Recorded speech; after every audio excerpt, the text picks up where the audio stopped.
Hi, Rachel here, and ready to analyze a 10-minute segment from the last episode of Season 1 of The Handmaid's Tale, specifically from the 10-minute mark to the 20-minute mark.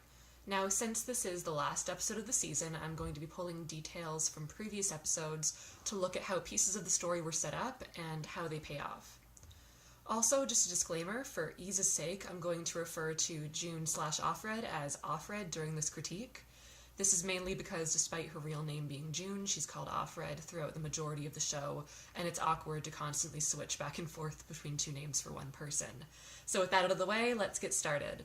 This 10-minute segment starts at the tail end of a previous scene, in which Serena Joy attacks Offred after finding the dress she wore to Jezebel's in the commander's office. Then she forces her to take a pregnancy test to, quote-unquote, see if she's still worth something. The first image of the segment is Serena knelt on the ground in front of the pregnancy test in prayer. This is a powerful moment as it illustrates the complexities of Serena's relationship with Offred, her handmaid. Throughout the series, Serena acts as a foil to Offred. She fights for a domestic life in which women are responsible for a home and childcare, whereas Offred fights for the ability to choose her own destiny. Additionally, throughout the series, Serena holds power over Offred, whereas Offred has little ability to fight back. A moment earlier in the series that expresses this power dynamic really well is in episode 3, when Offred tells Serena that she isn't pregnant. Serena responds by sending Offred to her room, and Offred stays there for 2 weeks without leaving, even though the door isn't locked or even closed all the way. This gesture illustrates Serena Joy's absolute power over Offred, a power that shifts in this moment as Serena kneels before the pregnancy test, an act that only Offred can do. After a beat, she returns to inform Offred that she is pregnant. This moment in itself is a nice subversion of the pregnancy reveal trope in other dramas. Instead of Offred using the image of the test to communicate the pregnancy, Serena takes the role of the protagonist here, with the test in hand. The image used here is the pregnancy test itself, placed on the edge of the bathtub. The subtext of this moment explores the question and theme of what defines motherhood in Gilead. At this moment, we know that biologically, the baby is neither Serena's nor the commander's. Yet, the role of motherhood is passed on to Serena, really for no other reason than social stature. This concept is explored further throughout the episode, so I won't touch on it too much so I don't step on anyone's analysis toes. But I digress. After that moment, the following exchange happens. Serena says, "He's answered our prayers," to which Offred replies, "You think I prayed for this? You think I prayed to bring a baby into this house?" This outburst from Offred illustrates her newly gained power. For the majority of the series, her commentary has been expressed through internal monologue. This episode uses dialogue a little differently to express Offred's character growth.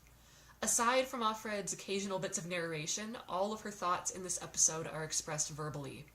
This contrasts various exchanges from earlier episodes in which Offred's external dialogue doesn't match her inner dialogue.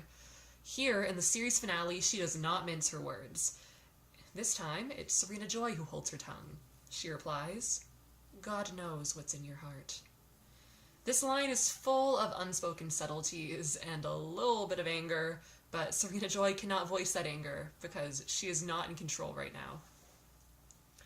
This is when the image of the ballerina and the music box makes its return, spinning in Offred's window. Now, it's pretty clear from its introduction in episode 8 that the music box symbolizes Offred's imprisonment, as well as the infantilization of handmaids and women in general.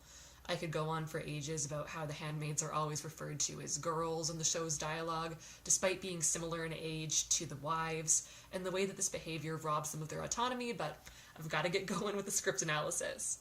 The use of the music box in this scene shows the audience that while Offred has gained power, she is still very much a prisoner in a spinning box, because she is still stuck in her role. She has power through being pregnant, but she's still a handmaid. Offred lies in bed and begins to drift asleep. She remembers the last time she was pregnant, with Hannah being cuddled by Luke. In the flashback, Luke says, "Oh, she's a fighter. She's a fighter. Like mommy." Which is fairly transparent thematically. It sets up the idea that Offred is going to actively fight against the status quo before the episode is done. This idea pays off near the end of the episode when Offred refuses to throw a stone at Janine and starts a protest among the handmaids. This flashback in general also serves to remind the audience of Hannah's presence and existence as an object of desire, to quote Robert McKee, for Offred to fight for. This ensures that when Offred is forced to watch Serena Joy talk with Hannah later in the episode, her struggle is fresh in the audience's mind. This makes the scene more effective than it would have been if it had just happened without anything beforehand. The next scene begins as the commander enters his office to see Serena Joy sitting in front of the Scrabble board. Serena asks the commander to play Scrabble with her, but he is dismissive, reminding her that it's against the law, to which Serena replies, to paraphrase a little bit, "I know, I helped write it." This argument acts as a payoff of the exploration of Serena's past in episode 6. Despite being a key figure in the creation of Gilead as it is, she's been designated as subservient and powerless. This argument acts as a recognition of what she's lost and a push to gain power once again. Serena tells the commander to control himself, to which he responds, "Control myself? You brought lust and temptation back into this house, on your back and on your knees. If I've sinned, then you've led me to it." In addition to just being an awful thing to say, this comment plays into a running theme throughout the series. In episode 4, when Offred visits the physician, the audience is treated to a bit of stealthy exposition in the form of Offred's internal monologue. Offred explains that the word sterile is banned in Gilead, and that if a child cannot be conceived, the blame is always put on the woman. The commander's speech here continues this theme of women being blamed. He denies Serena's involvement in anything until she tries to point out his own flaws, which in that case, according to the commander, it's entirely her fault. Serena then makes a massive power play and tells the commander that while Offred is in fact pregnant, it's not his. More than that, she places the blame squarely on his shoulders in a dramatic reversal. She says, "You can't father a child because you're not worthy." Then, in a final act of defiance, she knocks the Scrabble board off the table and storms out of the room. Then, bam, act break. And a potentially slight change in camera angle. My camera ran out of battery, but we're back. Okay, so act break. Offred comes downstairs and Martha offers her a nice breakfast and gives her a hug before asking if she's okay. Offred lies and says that she feels fine. This moment parallels episode 3 when Serena suspects that Offred might be pregnant and ensures that she's given an elaborate breakfast. The parallel creates more tension in this current scene, as the audience understands the subtext behind each action. Nick enters and, like Martha, asks Offred if she's okay. She decides to tell him the truth, that she's pregnant, and the subtext being that this is the worst thing that could have possibly happened.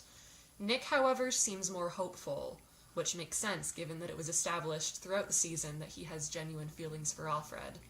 The two of them share a moment of love and hope, a moment that is swiftly interrupted by Serena stepping in to sweep Offred off to the next 10 minutes of the episode.